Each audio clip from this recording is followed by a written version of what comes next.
नमस्कार, स्वागत आप सभी का हमारे YouTube चैनल संस्कृत वाला मास्टर पर।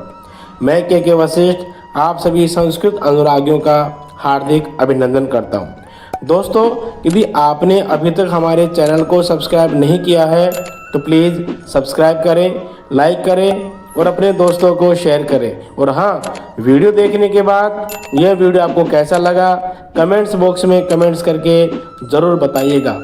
आप सभी के कमेंट्स की प्रतीक्षा में मैं के वशिष्ठ आपका एक बार फिर से स्वागत करता हूं। दोस्तों, संस्कृत व्याकरण में आज का टॉपिक है गुण संधि और गुण संधि विधायक सूत्र है आद्गुणः। परिभाषा देखते हैं। आ इत्यनयोः पश्चात इ उ रि ऋ वेति वर्णः आगच्छति चेत् क्रमशः ए ओ अर अल वा भवति। हिंदी अर्थ है अ तथा आ वर्ण के बाद यदि ह्रस्व या दीर्घ ई वर्ण आए तो दोनों वर्णों के स्थान पर ए वर्ण हो जाता है। अ तथा आ वर्ण के बाद यदि ह्रस्व या दीर्घ उ वर्ण आए तो दोनों वर्णों के स्थान पर ओ वर्ण हो जाता है। अ तथा आ वर्ण के बाद यदि ह्रस्व या दीर्घ री आए तो दोनों वर्णों के स्थान पर अर हो जाता है। और अ तथा आ वर्ण के बाद यदि री वर्ण आए, री का दीर्घ रूप नहीं होता है, अतः दोनों वर्णों के स्थान पर अल हो जाता है। दोस्तों, गुण संधि को उदाहरणों के माध्यम से समझने का प्रयास करते हैं। प्रथम उदाहरण है सुर धन इंद्रः। सुर जो पूर्व पद है इसमें से र में से हमने अ वर्ण को पृथक किया है। इंद्रः जो उत्तर पद है इसमें से हमने ई वर्ण को पृथक किया है। तो अ और ई इन दोनों के स्थान पर हमें ए वर्ण प्राप्त हुआ, क्योंकि हमने अभी नियम पढ़ा था कि अ के बाद में यदि ई वर्ण आता है तो दोनों वर्णों के स्थान पर ए वर्ण प्राप्त होगा। ठीक है, तो क्या प्राप्त हुआ हमें? सुर धन ए धन द्रह, और फिर बाद में हमने इनको एक किया, मिलाया, तो क्या प्राप्त हुआ? सुरेंद्रः। दूसरा उदाहरण देखते हैं। पर धन उपकारः। पर र में से हमने अ वर्ण को पृथक किया है, उपकारः में से उ वर्ण को पृथक किया है। अ धन उ क्या मिला? ओ प्राप्त हुआ। तो क्या हुआ? पर धन ओ धन पकारः, और हमने जब इनको मिलाया है तो क्या बना? परोपकारः। ठीक है, आगे उदाहरण देखते हैं। सप्त धन ऋषिः। अब देखो, सप्त जो पूर्व पद है इसमें से जो त वर्ण है उसमें से हमने अ को पृथक किया है। ऋषि ही इसमें से हमने री को पृथक किया है। अ और री इन दोनों के स्थान पर हमें प्राप्त हुआ अर। तो क्या बना? सप्त धन अर धन शिह। अब ये जो अर में जो र है वह रेप के रूप में परिवर्तित होगा, क्योंकि आगे स्वर नहीं है। तो क्या बना? सप्तर्षि। ठीक है, आगे उदाहरण देखते हैं। तब धन लृकारः। तब वह में से हमने अ वर्ण को पृथक किया है। लृकारः इसमें से हमने द्रि वर्ण को पृथक किया है, क्योंकि अ और द्रि इन दोनों के स्थान पर ही परिवर्तन होगा। तो दोनों के स्थान पर क्या प्राप्त हुआ? अल। तो क्या बना? तब धन अल धन कारः। इनको हमने मिलाया तो क्या प्राप्त हुआ? तवलकारः। ठीक है दोस्तों, गुण संधि के अन्य उदाहरण भी हम देखते हैं। प्रथम है गण धन ईशः। क्या बना? गणेशः। रमा धन ईशः रमेशः। राजा धन ईशः राजेशः। राजा धन इंद्रः राजेंद्रः। सूर्य धन उदयः सूर्योदयः। महाधन उत्सवः महोत्सवः महाधन ऊर्मि महोर्मि देव धन ऋषिः देवर्षिः वसंत धन ऋतुः वसंतर्तुः मम धन द्रिकारः ममलकारः। ठीक है दोस्तों, गुण संधि में अपवाद हैं जिनको हम वार्तिकों के माध्यम से समझने का प्रयास करेंगे। गुण संधि के अपवाद में नित्य रूप से वृद्धि संधि होती है, तो इसको समझने के लिए प्रथम वार्तिक है अक्षादुहिन्याम उपसंख्यानम। इसका अर्थ क्या है? अक्ष शब्द के परे उहिणी शब्द हो तो गुण संधि न होकर वृद्धि संधि होती है।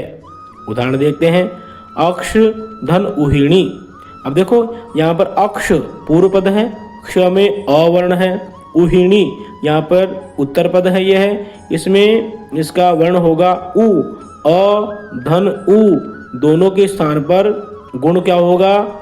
ओ, लेकिन यहाँ पर गुण न हो करके वृद्धि होगी, क्योंकि अक्ष शब्द के बाद में कौन सा शब्द है? उहिणी। तो यहाँ पर क्या बनेगा? अक्ष धन उहिणी, अर्थात क्या बनेगा? अक्षोहिणी। ठीक है, आगे देखते हैं। वार्तिक संख्या 2 है प्रादुहोडोड्य शेषेषु। क्या अर्थ है इसका? प्र उपसर्ग के परे यदि ऊह ऊढ़ ऊढ़ी एष एष्य में से कोई सा भी पद हो तो गुण संधि न होकर वृद्धि संधि होती है। उदाहरण देखते हैं। उदाहरण है प्र धन ऊह। अब देखो प्र धन ऊह, यहाँ पर ऊह शब्द है प्र के बाद में, इसलिए क्या होगा? प्रौह। आगे है प्र धन ऊढ़, क्या बनेगा? प्रौढ़। उसी प्रकार से आगे है प्र धन ऊढ़ी, तो क्या बनेगा? प्रौढ़ी ही। आगे है प्र धन एषः, तो ये बनेगा प्रैषः। उसी प्रकार से आगे है प्र धन एषः, तो बनेगा प्रेष्यः। ठीक है, आगे देखते हैं।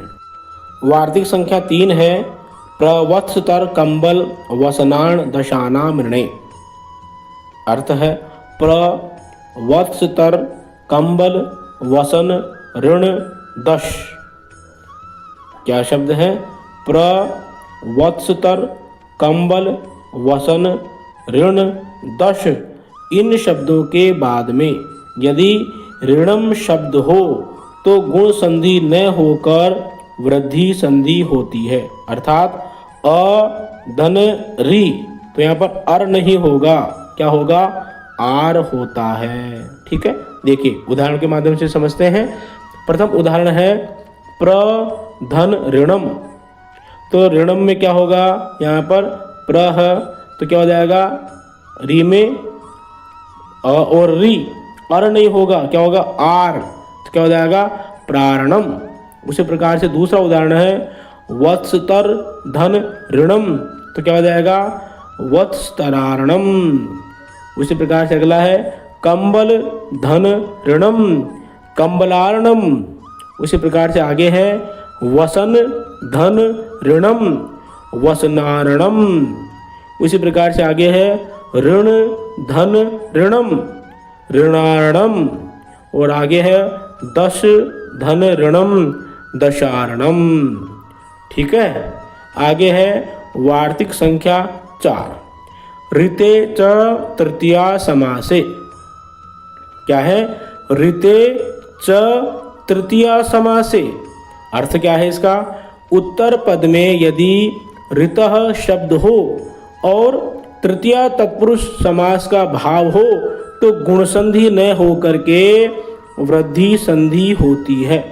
अब देखिए क्या दे रखा है, इसमें दे रखा है, पूर्व पद में नहीं दे रखा, उसमें दे रखा है कि उत्तर पद में यदि ऋतः शब्द हो। यहाँ पर उत्तर पद का हमें विशेष ध्यान रखना है, एग्जाम में अधिकांशतः ये आता भी है। क्या है देखो, उदाहरण देखते हैं। सुख धन ऋतः। अब पूर्व पद में कोई सा भी शब्द हो लेकिन उत्तर पद में ऋतः शब्द होना चाहिए, ये देखना है। ऋतः शब्द है, सुख धन ऋतः, तो यहाँ पर क्या होगा, वृद्धि होगी, सुखार्तः। उसी प्रकार से आगे उदाहरण है दुख धन ऋतः, क्या हो जाएगा, दुखार्तः। ठीक है, आगे देखो, आगे है शुद्धा धन ऋतः, शुद्धार्तः। और आगे है पिपासा धन ऋतः, क्या हो जाएगा, पिपासार्तः। अब देखो क्या दे रखा है, नीचे दे रखा है यदि कर्मधारय समास का भाव होता है तो गुण संधि ही प्रायोगिक होती है। बहुत ही इंपॉर्टेंट है ये। यदि कर्मधारय समास का भाव होता है तो गुण संधि ही होगी। और ऊपर दे रखा था कि तृतीय तत्पुरुष समास का भाव हो तो गुण संधि न हो करके वृद्धि संधि होती है। तो यहाँ देखो नीचे कर्मधारय समास का भाव हो रहा है, क्या है उदाहरण, परम धन ऋतः, ऋतः शब्द है लेकिन परम, ठीक है ना, यहाँ पर क्या होगा, परम दे रखा है तो परम धन ऋतः है तो क्या हो जाएगा, परमर्थः, न कि परमार्थः नहीं होगा, क्या होगा, परमर्थः। ठीक है, आगे देखते हैं। वार्तिक संख्या 5 है एते धत्युषु, इसका अर्थ है उत्तर पद में एति, एधते और ऊह में से कोई सा भी यदि शब्द हो तो वृद्धि संधि होती है। अब उदाहरण देखते हैं। उदाहरण है उप धन एति, तो यहाँ पर क्या बनेगा, उपैति। ठीक है, आगे है उप धन एधते, तो क्या हो जाएगा, उपैधते। उसी प्रकार से है पृष्ठ धन ऊह, तो क्या बन जाएगा, पृष्ठोह। और प्रोष्ठ धन ऊह, क्या बनेगा, प्रोष्ठोह। ठीक है, उपैति और उपैधते दोनों में पररूप संधि का अपवादित भाव प्रकट होता है, थोड़ा ध्यान रखना है आपको। तो इस प्रकार से हमने गुण संधि पढ़ी है। विद्यार्थियों के लिए कुछ महत्वपूर्ण उदाहरण लिखे जा रहे हैं, तो विद्यार्थियों से निवेदन है कि इनका वो अभ्यास स्वयं करेंगे, दिए गए शब्दों में संधि भी करेंगे, नियम को पहचानें और इनका अभ्यास अच्छी तरह से करेंगे। तो ये थी अपना जो टॉपिक, कौन सी, गुण संधि। गुण संधि से संबंधित कोई भी प्रश्न हो तो कृपया कमेंट्स बॉक्स में लिख करके अवश्य पूछेंगे। फिर मिलेंगे कुछ नया सा टॉपिक को लेकर के, तब तक के लिए धन्यवाद।